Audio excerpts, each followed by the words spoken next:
Hi, I'm Gray Harrison, and this is my Minute to Win It project on Andrew Carnegie. Carnegie was a Scottish American industrialist and philanthropist, and he led the expansion of the American steel industry in the late 19th century and later became one of the richest Americans in history. He made his fortune in the steel industry, controlling the most extensive integrated iron and steel operation ever owned by an individual in the United States.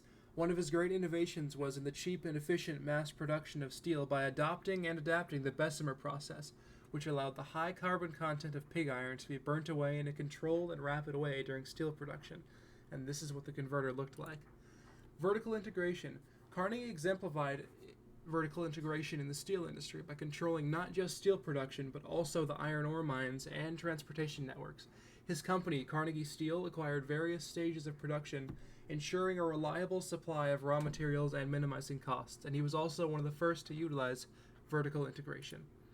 Wealth and philanthropy. Carnegie was one of the wealthiest men in American history, having around $372 million to his name at the peak of his wealth, which is around $300 to $400 billion in today's money.